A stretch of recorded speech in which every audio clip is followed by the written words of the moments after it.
স্বাগত জানাচ্ছি আন্তর্জাতিক সংবাদে। শুরুতেই থাকবে সংবাদ শিরোনাম। আরও এক মামলা থেকে খালাস পেলেন ইমরান খান। এরপরই জানিয়ে দেব 277 যাত্রী নিয়ে বিমানের জরুরি অবতরণ। পরেই জানাবো নির্বাচনী লড়াইয়ে থাকার ঘোষণা দিলেন বাইডেন। আরও জানাবো পাকিস্তানে বোমা হামলায় সাবেক সিনেটর সহ নিহত অন্তত 5 জন। সর্বশেষ জানিয়ে দেব মার্কিন কর্মকর্তার বিরুদ্ধে নিষেধাজ্ঞা দিল ইরান। এতক্ষণ শুনছিলেন সংবাদ শিরোনাম, এখন থাকছে বিস্তারিত। পাকিস্তানের সাবেক প্রধানমন্ত্রী ও দেশটির অন্যতম রাজনৈতিক দল পাকিস্তান তেহরিক ও ইনসাফের পিটিআই প্রতিষ্ঠাতা ইমরান খান আরও এক মামলা থেকে খালাস পেয়েছেন। বুধবার 3 জুলাই ইমরান খান সহ কয়েক নেতাকে খালাস দেন ইসলামাবাদের একটি দায়রা জজ আদালত। দেশটির নির্বাচন কমিশনের বিরুদ্ধে বিক্ষোভের ঘটনায় করা হয়েছিল মামলাটি। ইমরানের সাথে খালাস পাওয়া অন্য নেতারা হলেন শাহ মাহমুদ কুরেশি, শেখ রাশেদ আসাদ কায়সার, শেহরিয়ার আফ্রিদি, ফয়সাল জাবেদ, রাজা খুররম নওয়াজ ও আলী নওয়াজ আওয়ান। 2022 সালে ইমরান খানের বিরুদ্ধে দেশটির নির্বাচন কমিশন তোষাখানা মামলার করলে সেটির প্রতিবাদে বিক্ষোভ হয়। এই ঘটনায় আববাড়া পুলিশ স্টেশনে মামলা করেন নির্বাচন কমিশন। ওই মামলা থেকে বুধবার জুডিশিয়াল ম্যাজিস্ট্রেট ইয়াসির মাহমুদ ইমরান খান সহ অন্যদের খালাস দিয়েছেন। গত সপ্তাহে মামলাটি শুনানি শেষ হয়। সেই সময়ই রায় ঘোষণার জন্য আজ দিন ধার্য করেছিল আদালত। উল্লেখ্য যে 2022 সালে অনাস্থা ভোটের মাধ্যমে ক্ষমতাচ্যুত হন ইমরান খান। গত বছরের আগস্ট থেকে কারাগারে আছেন তিনি। চলতি বছরে মে মাসে সহিংসতার 2টি মামলা থেকে তাকে খালাস দেওয়া হয়েছে। এদিকে মার্কিন বিমান সংস্থা ডেল্টা এয়ারলাইন্স একটি ফ্লাইট নিউ ইয়র্কে জরুরি অবতরণ করেছে। A330 বিমানের ওই ফ্লাইটে মোট যাত্রী ছিল 277 জন। বিমানটি মঙ্গলবার 2 জুলাই রাত 11টার কিছু আগে ডেট্রয়েট মেট্রোপলিটন ওয়েন কাউন্টি বিমানবন্দর থেকে উড্ডয়ন করে। পরবর্তীতে সেটি জন এফ কেনেডি আন্তর্জাতিক বিমানবন্দরে জরুরি অবতরণ করে। প্রতিবেদনে বলা হয়, নষ্ট খাবার পরিবেশন করার সময় বিমানটি কানাডার নিউ ফাউন্ডল্যান্ডের দক্ষিণে একটি ফরাসি দ্বীপপুঞ্জ সেন্ট পিয়ের এবং মিকেলেনের উপর ছিল। এই সময় এর পাইলট মেডিকেল বিশেষজ্ঞের সঙ্গে খাবার নিয়ে আলোচনার পর বিমানটি জরুরি অবতরণ করান। ডেল্টা এয়ারলাইন্স কর্তৃপক্ষ কিভাবে নষ্ট খাবার শনাক্ত করেছে সে বিষয়ে কোনো তথ্য পাওয়া যায়নি। নিউ ইয়র্ক ফায়ার বিভাগ জানিয়েছে বিমানটি গত 3 জুলাই জন এফ কেনেডি আন্তর্জাতিক বিমানবন্দরে নিরাপদে অবতরণ করে। যাত্রীদের মধ্যে 12 জন অসুস্থ হলেও তারা চিকিৎসা সেবা নেওয়ার প্রয়োজন অনুভব করেনি। উল্লেখ্য যে এই ঘটনায় সেই এয়ারলাইন্স কর্তৃপক্ষ যাত্রীদের কাছে ক্ষমা চেয়েছে। সেই সাথে ঘটনাটি তদন্তের কথাও জানিয়েছে। এদিকে আগামী নভেম্বরে অনুষ্ঠিত হবে 60তম মার্কিন প্রেসিডেন্ট নির্বাচন উপলক্ষে গত সপ্তাহে অনুষ্ঠিত হয় শীর্ষ 2 দলের সম্ভাব্য প্রার্থী নির্বাচনী বিতর্কের লড়াই। সেখানে বর্তমান প্রেসিডেন্ট ডেমোক্র্যাট দলীয় জো বাইডেনের প্রতিপক্ষ রিপাবলিকান প্রার্থী ডোনাল্ড ট্রাম্প। বিতর্কের মঞ্চে প্রেসিডেন্সিয়াল ডিবেটে ভালো ধরনের বিপর্যয়ের মুখে পড়েছে বাইডেন। এরপর নিজ দলের ভেতর থেকেই তার প্রার্থিতা প্রত্যাহারের দাবি ওঠে। তবে 81 বছর বয়স্ক মার্কিন প্রেসিডেন্ট বুধবার 3 জুলাই জোর দিয়ে বললেন, চাপ সত্ত্বেও তিনি নির্বাচনী লড়াইয়ে থাকবেন, দাঁড়াবেন ভোটেও। নির্বাচন উপলক্ষে নিজের নির্বাচনী স্টাফদের সঙ্গে এক আলোচনায় জো বাইডেন বলেন, পরিষ্কারভাবে আমার পক্ষে এটি সম্ভব।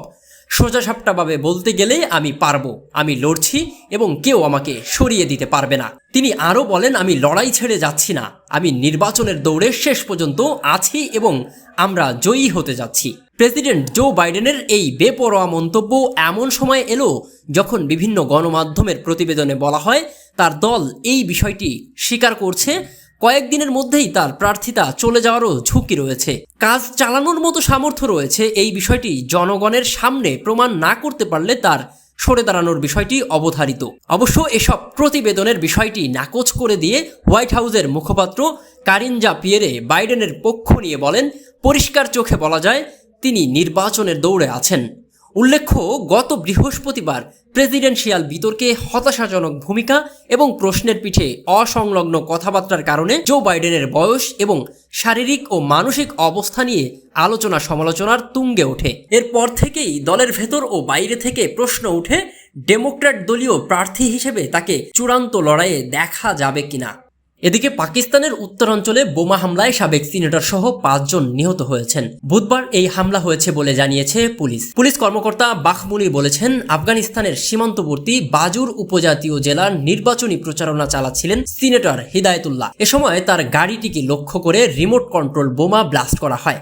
আনোয়ারুল হক নামের আরেক পুলিশ জানিয়েছে, বোমাটি হাতের তৈরি বিস্ফোরণ যন্ত্র ছিল।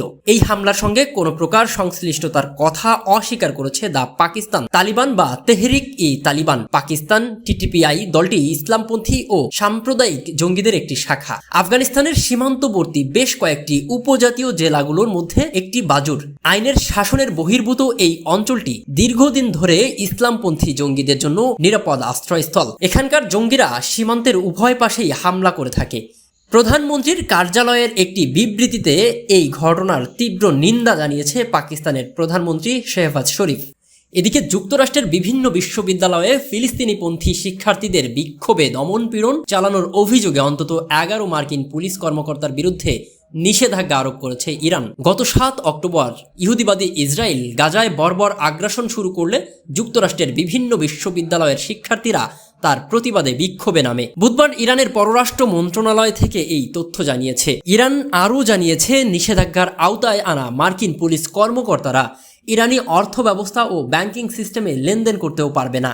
তাদের সম্পদও জব্দ করা হবে এবং তাদেরকে ইরানি প্রবেশে ভিসাও দেওয়া হবে না। নিষেধাজ্ঞা পাওয়া কর্মকর্তারা হলেন উইলিয়াম বিলিয়ে হিসেন্স জর্জিয়ার জননিরাপত্তা বিভাগের কমিশনার, Eddie Grier Georgia field operation commanding officer, Linda J staff কার্নিক, পামেলা সহ আরও প্রায় মোট 11 জন।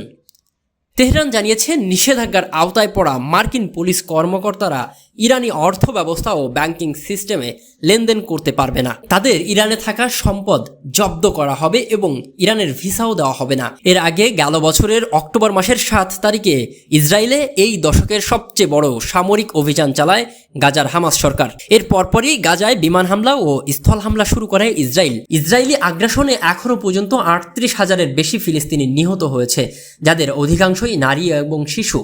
আহত হয়েছে 84,000-এর বেশি মানুষ। এছাড়াও নিখোঁজ রয়েছে কয়েক হাজার গাজাবাসী।